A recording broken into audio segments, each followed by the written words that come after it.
Por la señal de la Santa Cruz de nuestros enemigos, líbranos, Señor Dios nuestro, en el nombre del Padre, del Hijo y del Espíritu Santo. Amén.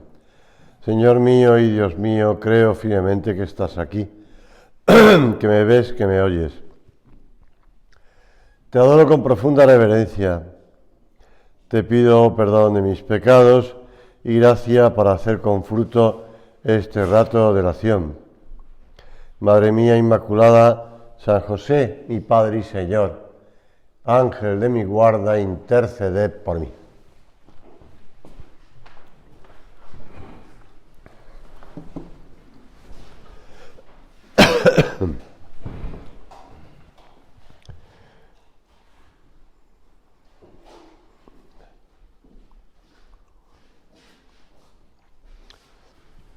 Caminaba Jesús con sus discípulos hacia las aldeas de Cesarea de Filipo.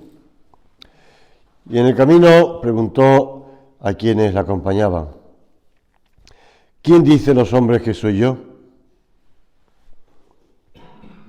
Una pregunta muy concreta y que ya el Señor va perfilando, ¿no? Va perfilando porque después le va a hacer la siguiente pregunta. Los apóstoles, con toda sencillez, le cuentan lo que hablaban de él. Unos decían que era Juan el Bautista, que como sabemos, su primo, pues que lo había mandado a matar Herodes. Otros decían que era Elías o uno de los profetas, porque se contaba que Elías iba a volver. Corrían sobre Jesús las opiniones más variadas. Y entonces él se dirige de un modo amable, abierto, y les dice: ¿y vosotros quién decís que soy yo? No les pide una opinión más o menos favorable, sino les pide la fuerza, la firmeza, si quieres, de la fe. Después de tanto tiempo con ellos, pues han de saber quién es Él, con seguridad, sin titubeos. Pedro enseguida responde: tú eres el Cristo. Pero no deja pábulo, no da pie a que haya otras interpretaciones, otras... No, él se reafirma con fuerza: tú eres el Cristo. También a nosotros el Señor tiene derecho a pedirnos una clara confesión de fe, con palabras y con obras. Ya hablábamos ayer de eso, de las obras, de no solamente decir que soy cristiano, sino que también mostrarlo con las obras, en nuestro comportamiento. No caben pues medias verdades, ni caben pues un diluirse en el ambiente. ¿Te acuerdas lo que le pasó a Pedro después cuando han detenido a Jesús? Ahí Pedro se mete en la casa del sumo sacerdote y está como pasando desapercibido. Y pasando desapercibido niega a Jesús 3 veces. Así que el Señor nos pide con claridad, con palabras y con obras, en medio de este mundo en el que parece cosa normal la confusión, la ignorancia, el error, y que se ponen en duda, pues todo. Es decir, todo es relativo, todo depende de lo que yo piense. Claro, cuando todo depende de lo que yo piense, pues el hombre se justifica. Se justifica y termina justificando lo que hace. Y termina llamándole a la piedra pan y al vino agua. Es decir, porque cambia los nombres de las cosas. Porque como todo depende de mí, pues yo voy cambiando. Y nosotros que tenemos ese estrecho contacto con Jesús, que nació en el bautismo y que ha crecido día a día, pues llegamos al culmen de la unión con Cristo en la comunión, en la Eucaristía. En este sacramento se estableció una íntima y profunda unión con Cristo, porque recibimos al mismo Cristo. Ya los protestantes quisieron cambiar el asunto. Era un tema antiguo, porque ya, bueno, no te voy a decir los nombres de esta gente, pero hubo unos señores allá por la Edad Media que iban cambiando la razón de la Eucaristía y hablaban de transignificado, no transustanciación. Transignificado, que es que antes de la misa era pan y ahora cambió el significado y es el cuerpo de Cristo, pero es un significado, no es una realidad. La realidad es que Cristo está presente en la Eucaristía. Se trata de una comunión de vida mucho más profunda que la que cualquiera pudiera darse entre los dos seres humanos, cualquiera.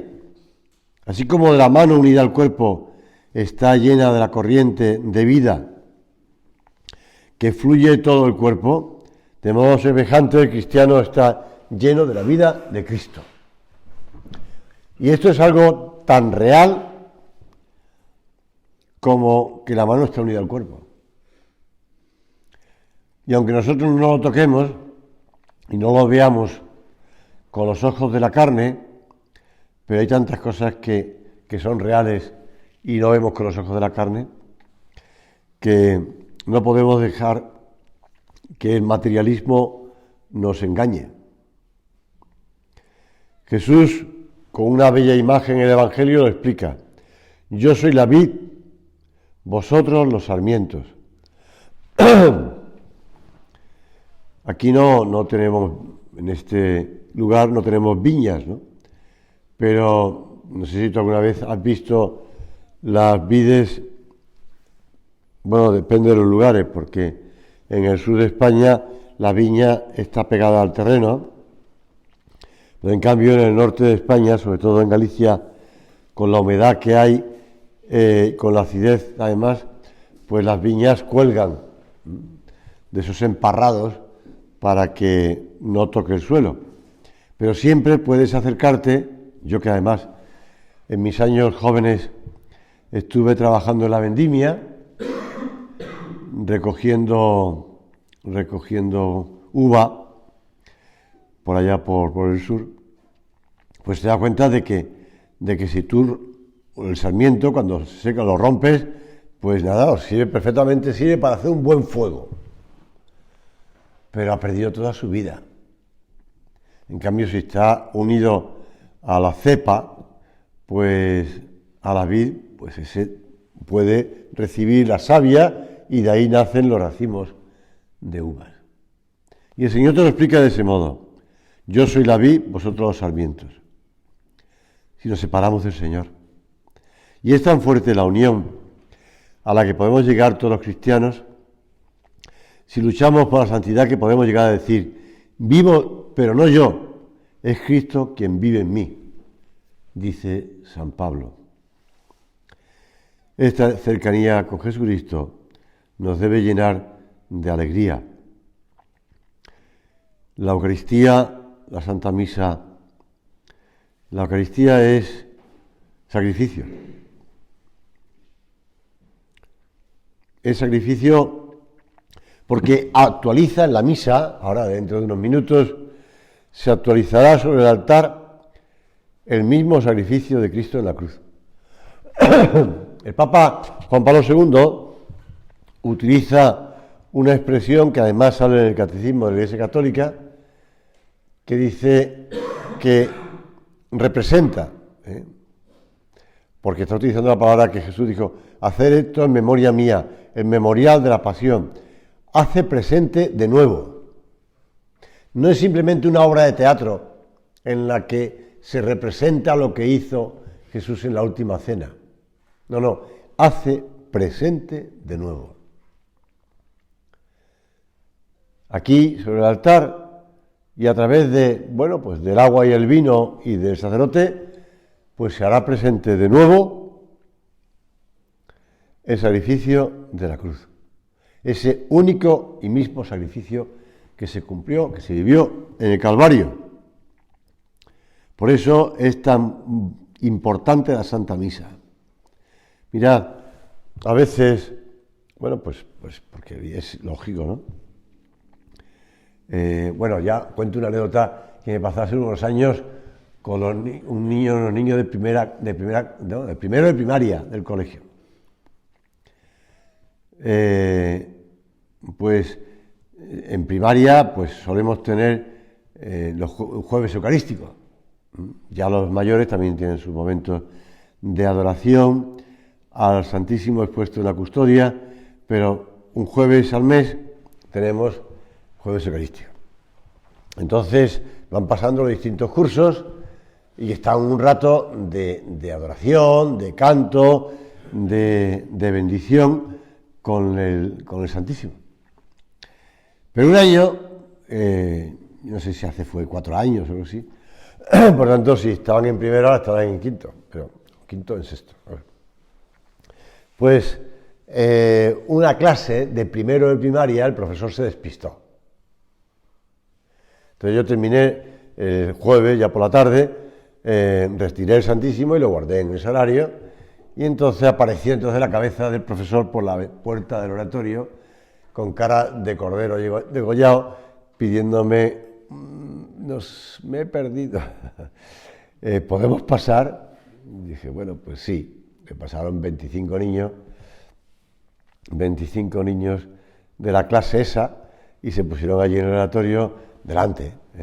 Y ya el Santísimo lo había reservado, ni iba a sacar otra vez, aquello no es entrar y salir. Total, que le dije, bueno, vamos a ver, estáis aquí vosotros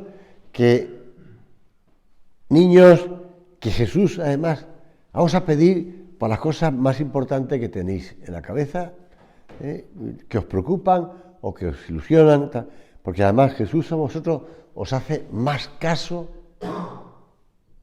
que a vuestros padres. ¿Sabes? Me miraron. Y como estaba picado con el profesor, dije, os hace más caso que al profesor, El profesor aguantando allí. Y entonces los niños estaban escuchando, pues tenéis que pedirle a Jesús porque os hace más caso. Y uno que estaba aquí delante me dice, ¿y nos hace más caso que a ti? Pregunta que hay que responder rápido y además con claridad, porque si no, quedas fatal. Entonces, el Espíritu Santo siempre ayuda. Le dije, pues sí, os hace más caso, pero en la misa me hace más caso a mí. Y entonces ya el chaval se quedó tranquilo, contento, y no hubo más problemas. Pero, bueno, y además la realidad es que la misa no es simplemente la oración del sacerdote, es Cristo.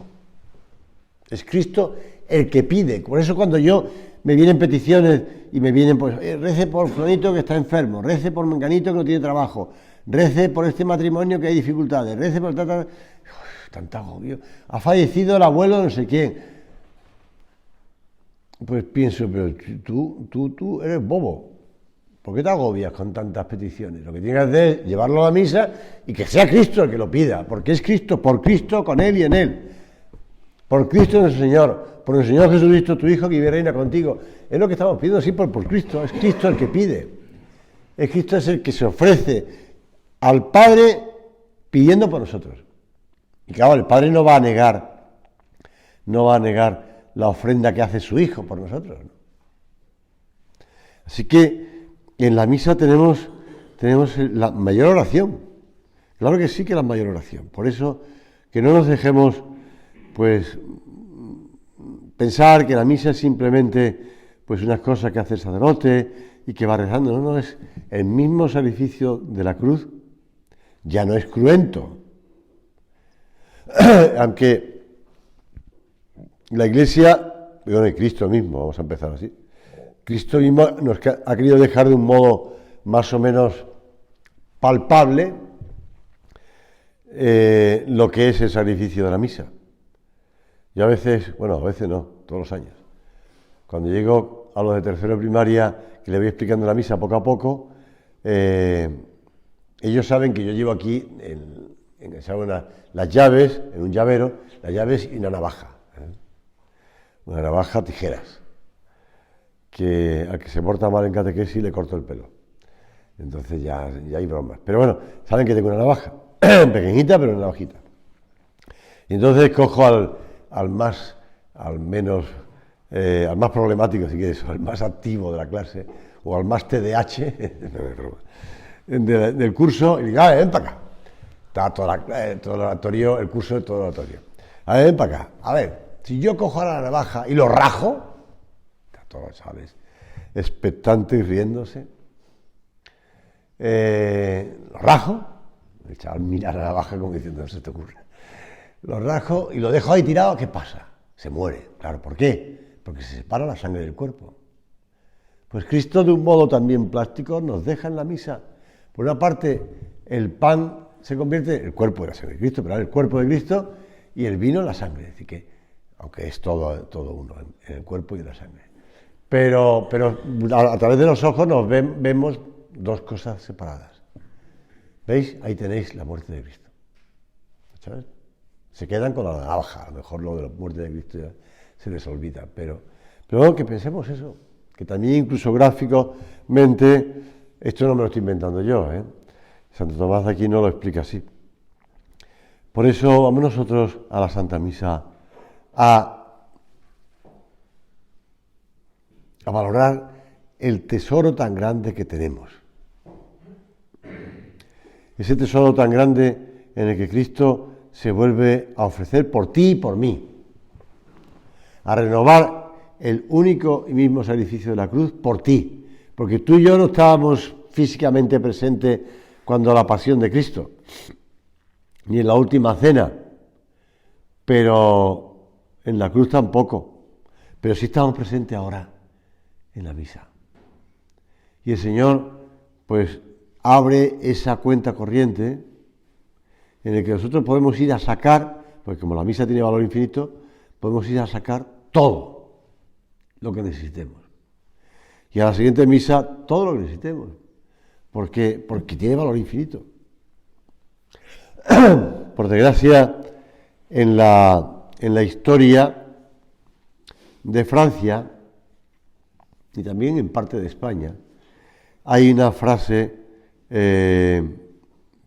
que ha pasado ya al tópico cultural. París bien vale una misa. Yo no sé si tú sabes la historia, pero la historia es atribuida a un señor que era Enrique de Borbón o de Navarra, que era el pretendiente al reino de Francia. Entonces, la historia es mucho más complicada, Este Enrique III de Navarra, que pasó a ser después Enrique IV de Francia, pues era hijo de un Borbón y de la reina de Navarra. Tras su nacimiento fue bautizado en la fe católica, pero cuando tenía 6 años abrazó la fe protestante junto a su madre, con lo cual se pasaron a la fe de su padre, que era calvinista, protestante. Con 8 años, vamos bien, con 6 se pasa al calvinismo. Con 8 vuelve otra vez a la fe católica. Pero después vuelve otra vez a la fe protestante. Aquello parecía un yo-yo, subo y bajo, subo y bajo. Total, que cuando podía ser aspirante al trono de Francia, y como en Francia había una mayoría protestante, durante la Tercera Guerra de Religión Francesa, se casó con una hermana de Carlos IX de Francia, y para intentar el asunto, pues volvió otra vez al catolicismo, pero volvió otra vez a estar cambiando, yendo y viniendo, aquello era un juego.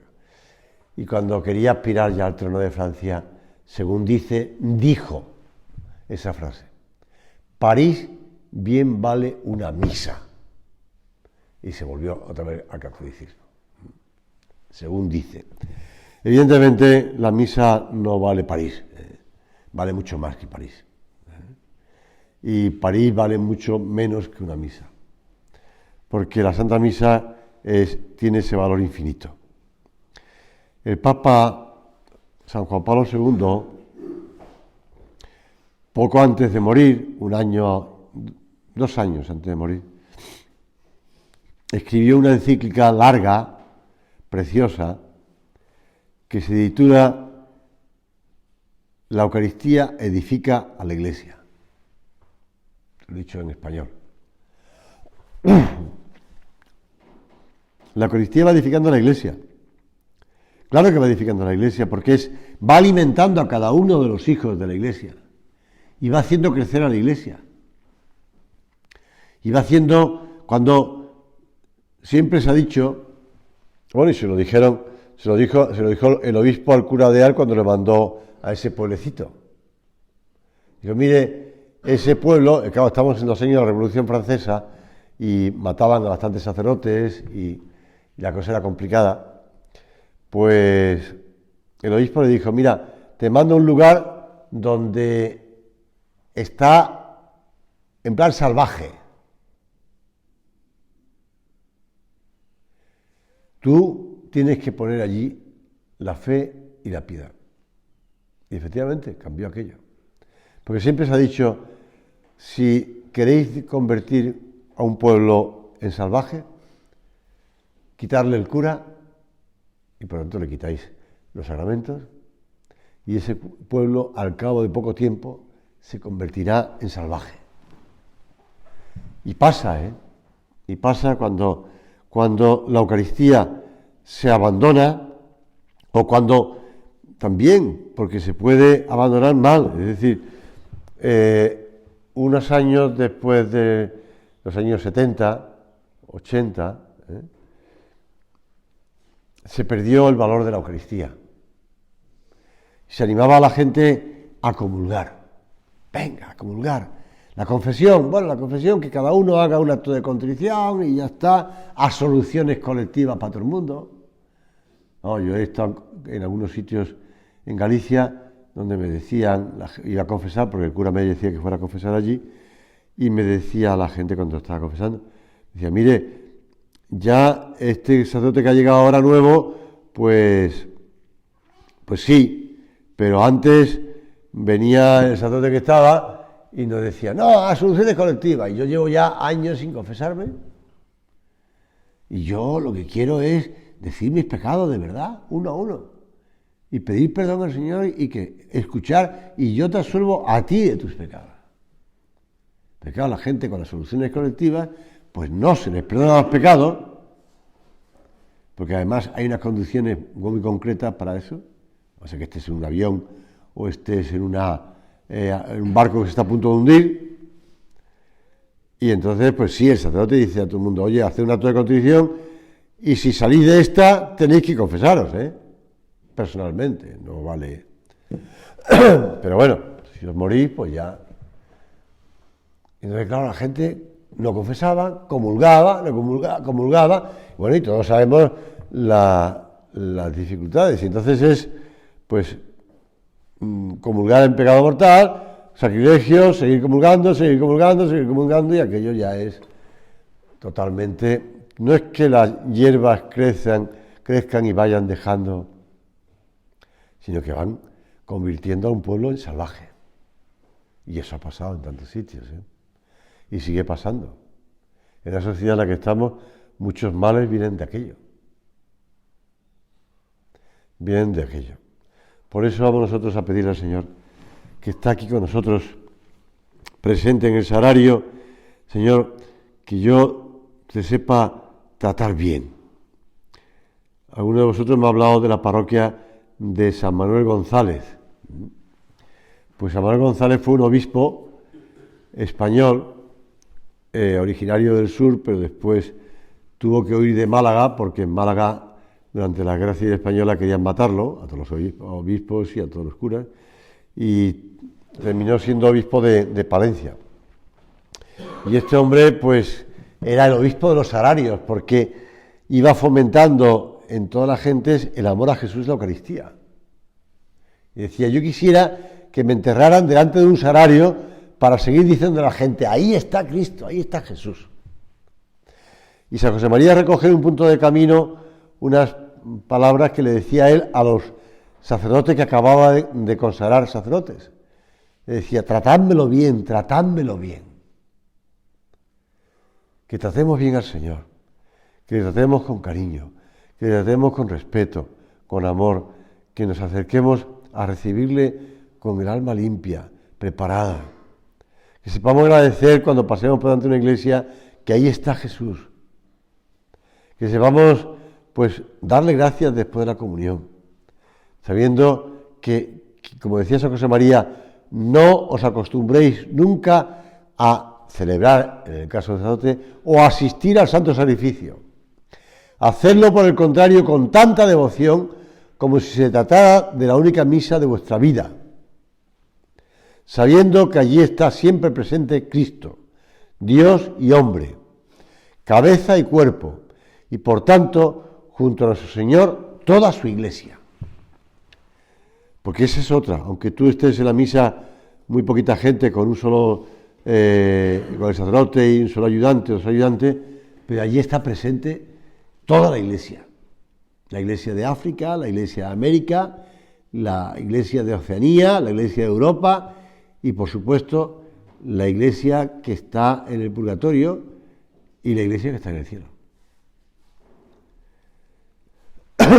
Esto es una anécdota un poco así, pero un obispo, esto lo saqué de ese sacerdote de Coruña, decía el obispo que él muchas veces siente la tentación de cambiar el formulario que se dice al inicio de la misa.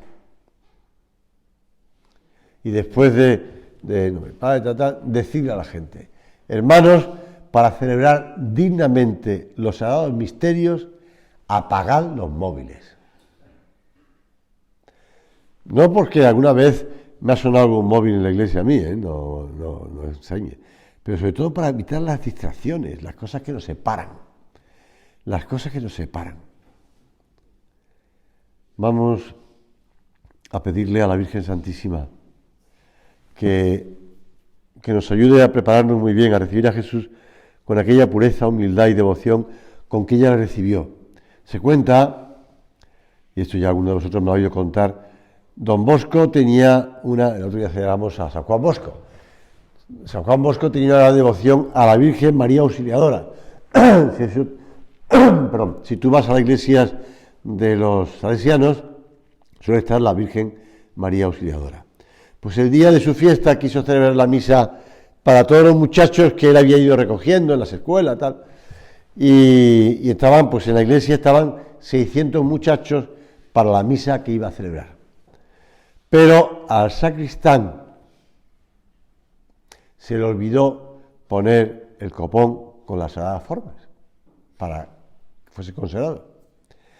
Y cuando don Bosco abrió el sagrario para dar la comunión, encontró que había pocas formas.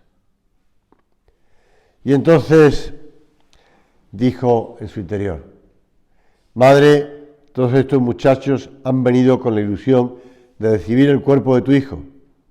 No puedes dejarlos marchar en ayunas. Y empezó a dar la comunión. Y con gran sorpresa del sacristán, que sabía lo que había pasado, pues él seguía dando la comunión y seguía dando la comunión y dio la comunión a todos los muchachos que se acercaron a comulgar. Y entonces cuando terminó la misa, el sacristán le dijo, Don Bosco, usted ha hecho un milagro. ¿Cómo ha podido dar la comunión a todos con tan pocas sagradas formas? Y le dijo don Bosco así, quitándole importancia, junto al milagro de la transustanciación, que obra el sacerdote al consagrar la multiplicación de las sagradas formas, es insignificante. Y le quitó importancia y sí. Pues efectivamente, la Virgen había hecho un milagro. Vamos nosotros a pedirle a ella que recibamos a Jesús con ese cariño, con esa piedad, con esa pureza con que ella le recibe.